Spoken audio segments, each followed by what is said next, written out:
And we start off with the latest on how Jammu and Kashmir will be hosting the third Tourism Working Group meeting of the G20 countries in capital Srinagar, beginning today amid tight security. This is the first such international event in the region after the abrogation of Article 370 in August 2019.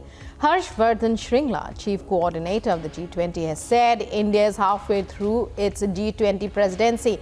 So far, 118 meetings have been held across the country.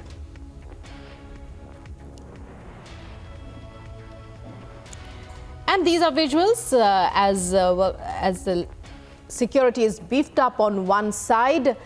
G20 Tourism Working Group meeting to be held in Srinagar from today, that's the 22nd of May, till the 24th. It's the first such major international event that Kashmir will be hosting. And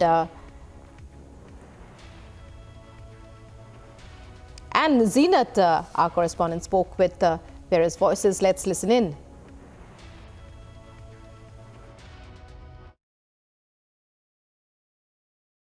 All eyes on G20 summit. So what are the expectations from the summit?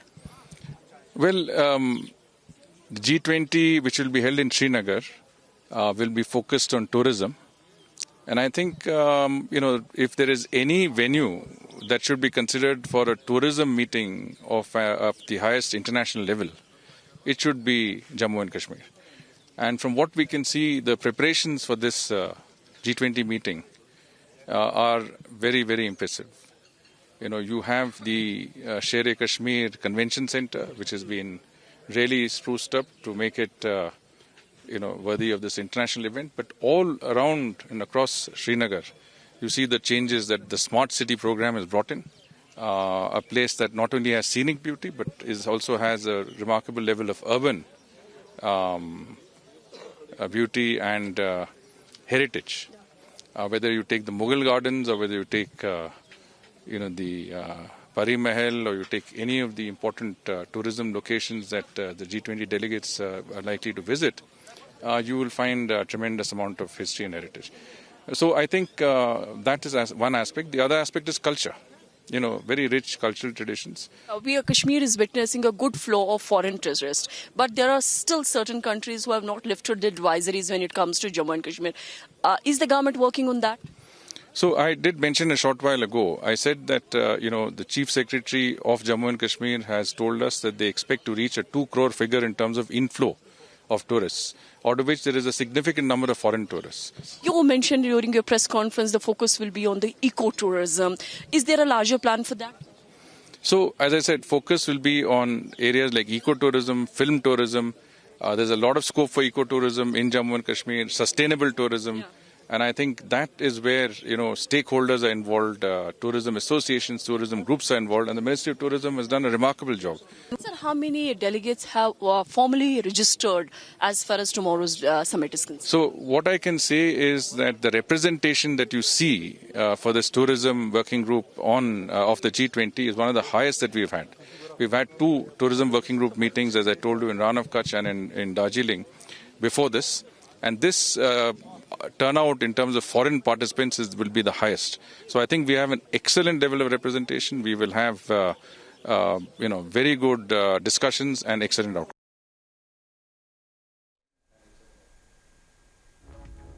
And joining me is my colleague Zeenat from Srinagar, the venue for this biggest meeting that Kashmir will be holding, biggest international event of the G20. Zeenat, it's over to you to take our viewers to the kind of, to tell us more about the preparations that are by now complete. Also, what is on the agenda for today?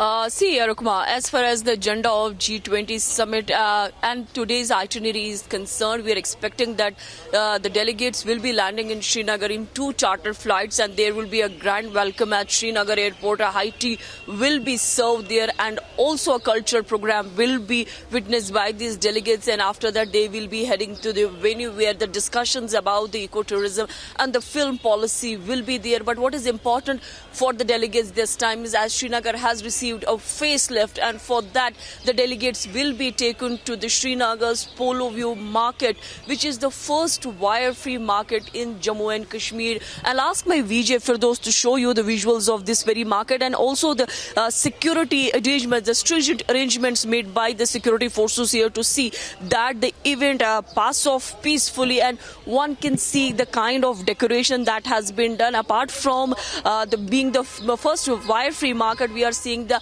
highly secured place in Srinagar street. This is the heart of the street, and one of the main posh markets of the Srinagar street, where the delegates will be visiting. They will also be visiting the Mughal gardens. That is their itinerary. They will enjoy the scenic beauty. But yes, what is the hope that lies for this summit for Kashmiri, that is hoping for that this summit will generate more and more livelihood, and these delegates will act as an ambassadors of the Jammu and Kashmir across globe, and they will be spreading a word about the beauty, about the culture, about the heritage, and also about the handicraft.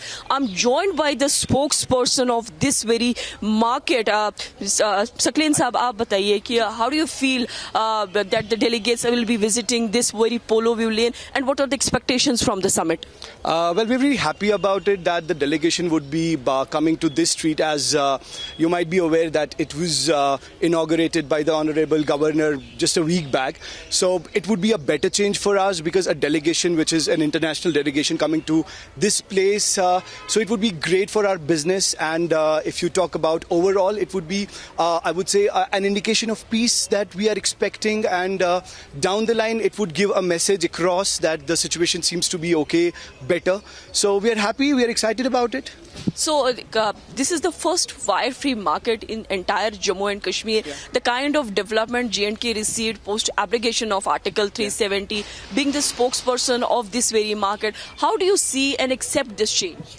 Well, we are really optimistic about it. Initially, when this plan was communicated to us by the smart city people, so we were not sure that it will turn out to be so great.